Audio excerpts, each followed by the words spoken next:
What's up, Earth's mightiest subscribers? It's Blerd without fear. Welcome back to the channel. Today's video, we're going to be talking about Marauders, number 5 by Steve Orlando, Andrea Briccardo, and Matt Mia. And in this video, I'm going to be talking about the implications of Charles Xavier's daughter, Xandra, being assassinated and resurrected, as well as what's up with the Marauders and the Shi'ar Empress's new symbiote ally. And we're also going to talk about how Daken just earned something that Wolverine stole from the loot pack of the Shi'ar Galaxy. And last but most certainly not least, we're also going to be talking about which mutant from XMen 2099 just made their way to Marauders 2022. You can't see me, you Stevie, wondering how I reach more evolutions than Evie and make it look easy.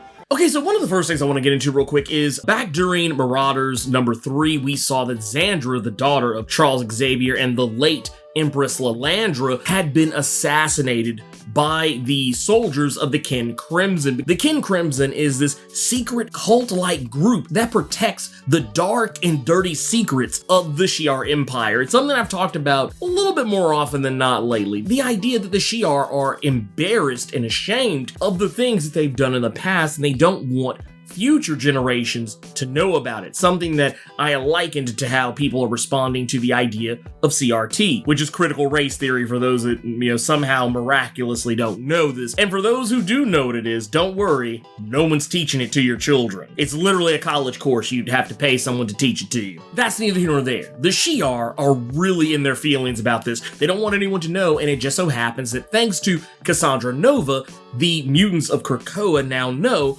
about the first blood spilled. The first mutants on planet Earth that existed billions of years before the X-Men were ever founded, and had something very similar to what the mutants have today. But in their case, these first mutants, known as the Threshold, they had the entire Earth to themselves. And the Shi'ar are embarrassed about the fact that they fought against these mutants and got their asses kicked by them, and then ultimately had to come back and commit genocide against the first mutants and then hid it. And Xandra wanted to spread the news about this to the entire galaxy, to all of the Shi'ar, and even to the rest of the universe. Xandra felt that keeping secrets was a terrible idea, and all it did was hide past sins. It didn't actually make the Shi'ar better, it just hid their shame. This is why Xandra was assassinated, and one of the things that came up when Xandra was assassinated is whether or not she should be resurrected. They even held a special council during X-Men Red to talk this whole thing over, and one of the most open critics about this was a more recently reintroduced villain, Orbis Stellaris, who originally during Al Ewing's Sword had somewhat of a vested interest in the fact that Xandra was going to need new people protecting her, and that they were planning to change the name of their organization, run some shell companies around it, and then start selling their Quotey Fingers Android Lethal Legion to the Shi'ar as protection. But Orbis tried to angle to keep Xandra dead because without an Empress, that means the Shi'ar lack stability, and that means they would need even more protection. At least that's the thing that makes the most sense when it comes to their plan, but it did raise some really important questions. Should someone who is a ruler, a dictator, a monarch, a king, a queen, a cosmic being, should they be allowed to be resurrected when under normal circumstances, their station would be passed on to someone else? In this case, with Xandra, her being Empress would just pass on to the next person. But since she's a mutant, being the daughter of Charles Xavier, she can be resurrected, just as what happens in these last couple of issues. When Xandra was killed, she released a psychic shockwave that literally spanned the Marvel Comics universe. It reached light years across galaxies from the Shi'ar Empire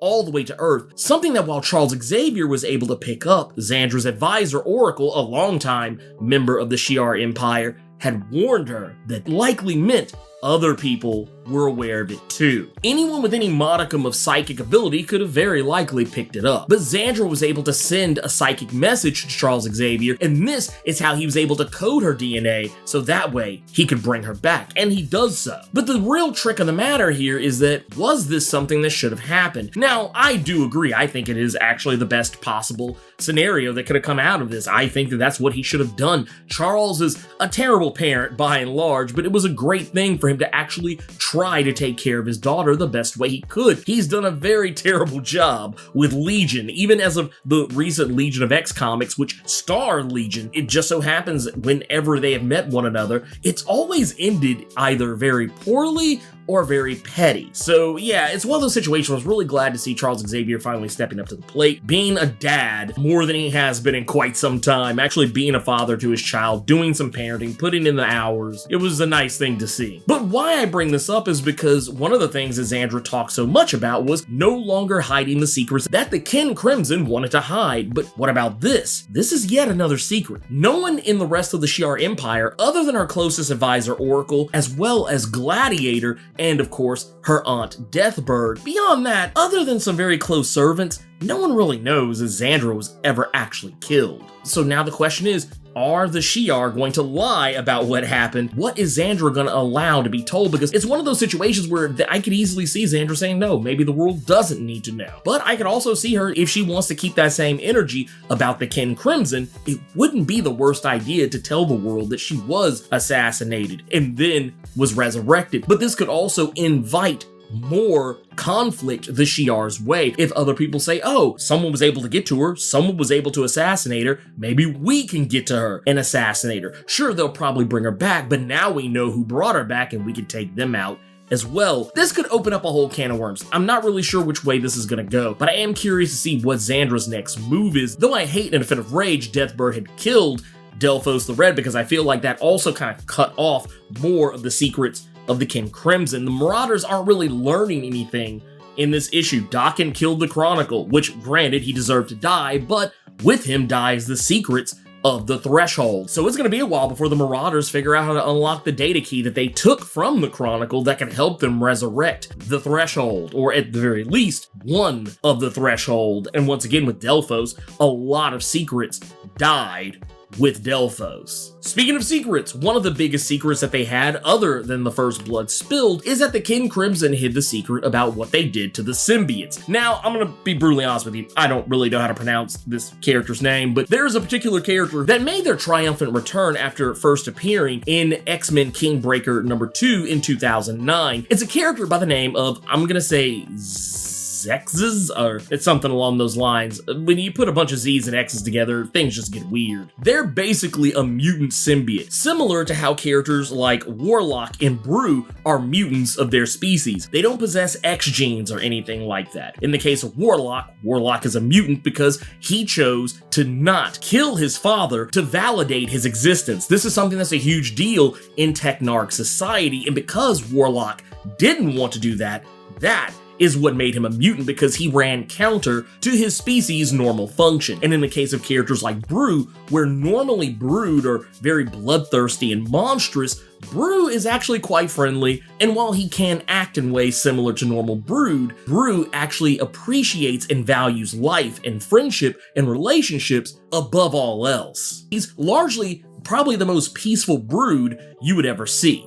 Hence, why he's a mutant. The same thing goes for Zegza. This symbiote is different because it doesn't feed on adrenaline the way other symbiotes do. It feeds on brains, which is something that's very similar to what we were accustomed to back in the 90s, the late 80s, early 90s with the Venom symbiote. But point of the matter is, this is a symbiote that is a mutant symbiote, and Cassandra Nova was able to resurrect this symbiote after she killed Priz the Red, who was using this symbiote as a part of a wet skin, which is basically a form of blood weapon that's created by manipulating and warping symbiotes. But with the death of Priz the Red, this led to Cassandra Nova eventually setting Zexes free. This is a huge deal because now that Zexes is free, they can bond with someone else, and they've bonded with the character Avadara Naganandini, aka Warbird, a character that first appeared back in Wolverine and the X-Men #1 in 2011. This is a character who operates as a protector of Shi'ar royalty, and in this case, Xandra. So at this point, Xandra now has a whole symbiote protecting her, and this symbiote is also aligning themselves in terms of being friendly with the Marauders. So this is a huge deal what kind of helps bring this character back into the fold. I feel like this version of Marauders is going to be more wibbly-wobbly, timey-wimey, more spacefaring than what Jerry Duggan's Marauders were. So they're going to be bringing back all these crazy,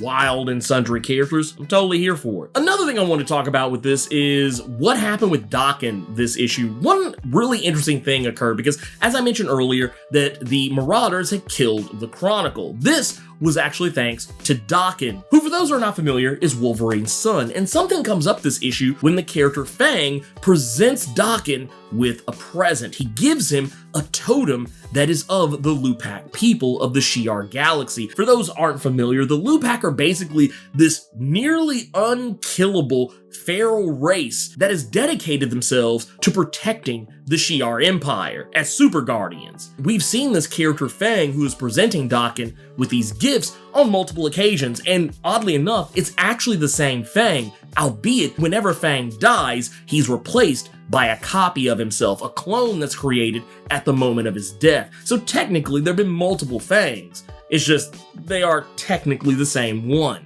But way back in 1977, in Chris Claremont and Dave Cockrum's X-Men number 107, Wolverine, while fighting Starbolt, got his costume destroyed. It was pretty much burned off of him by one of Starbolt's fireballs. But later on in that comic, we see Wolverine get into a fight with Fang, and they disappear off the panels, but when they come back, Wolverine is wearing Fang's costume. This is what Fang is referencing when he says that Daken has earned what Wolverine had stolen, the Lupac colors and the costume. Daken has now officially become, I guess you could say, an honorary member of the Lupac species. They recognize him now as a brother, and it seems like he'll now have new clothes to wear going forward. He's given one of the Lupac totems, he gets the same Lupac costume that Fang is wearing. Whether or not Daken will take up the name of Fang is a whole other story. I don't think he will. I think if he was ever to take up another name again, it would likely be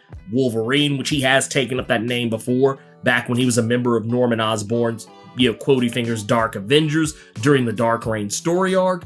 But at the same time, I kind of feel like Daken has his name all set up. I mean, I don't think he will change his name anytime soon unless Laura Kinney is done being Wolverine. The last thing I wanted to talk about was a mutant from the future, specifically X-Men 2099, that made their way to 2022. I thought this was really interesting because we're told that this character had died after being brought back from the future by a younger version of Cable, albeit not as young as the kid Cable who just recently went back into the future. This character in question is a mutant some may remember as Shakti Haddad, aka Cerebra. She was one of the stalwart members of X-Men 2099 who went up against Brimstone Love in what is considered to be a theoretical future of Earth 616, which is Earth 928. Now, we do know for a fact that Brimstone Love has come back to Earth 616, and we don't know if this is through time travel or if Brimstone Love just happened to already exist in this time period and is just acting now. We're seeing him earlier than we normally would have. But whatever the case is, Cerebra came back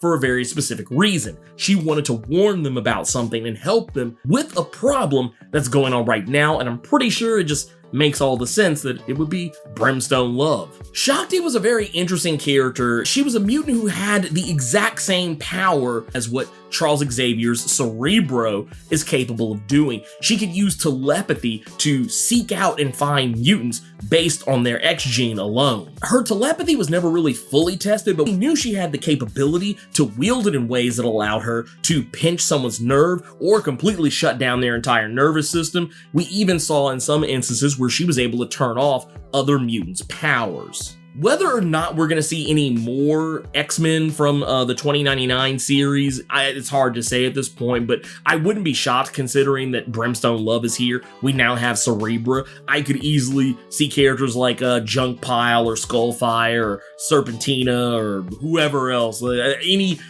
one of them could easily wind up showing up in Steve Orlando's Marauders series, but something tells me that a lot of what's going on right here, some of this temporal wackiness is going on, seeing these characters that normally existed in theoretical futures existing in the current present timeline. I have a feeling this has something to do with what Tempo did earlier in Marauders number 4, where she sent everyone back into the 90s. This is where they wound up running into the character of Nemesis, which goes about the way a lot of people expected it. They pretty much had to avoid Nemesis, even though they did wind up fighting him a little bit. They couldn't do anything to change the timeline, but something tells me them just being there change things, which is very likely why Cerebra is there now. Maybe something happened there that caused her to have to come back, if it wasn't Brimstone Love himself. But anyways, I've been really enjoying Marauders. It's not quite what I was expecting Steve Orlando to go with. When I found out they were taking up the series after Jerry Duggan, I really liked the original Marauder series, and I like this one too. Just I feel like it's still finding its place. Steve Orlando's handling a lot of really awesome things. He's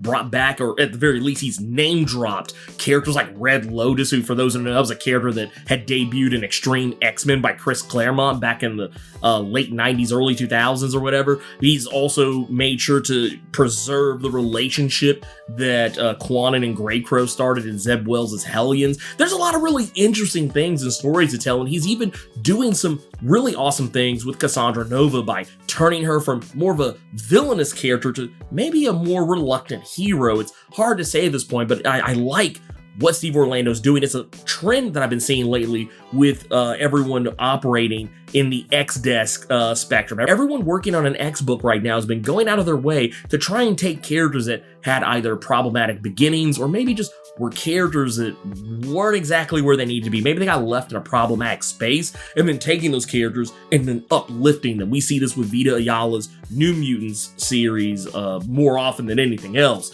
and I love it there. And I like that Steve Orlando's doing that here with the Marauders, with characters like Doc and Cassandra Nova, so on and so forth. Even how he's treating the character Deathbird, I think, is really awesome. Even though Deathbird has changed a lot over the years, she's no longer a villain as she used to be. She hasn't been a villain in quite some time, but I really like how he's treating her as more of a maternal figure compared to what we've seen in the past, especially to honor her dead sister. So I thought that was really awesome. I love what they're doing. So yeah, I can't wait to see more. But anyways, I know someone in the comments is probably gonna chew me out for not mentioning how awesome Bishop was in this issue, and I'm gonna go ahead and say it now.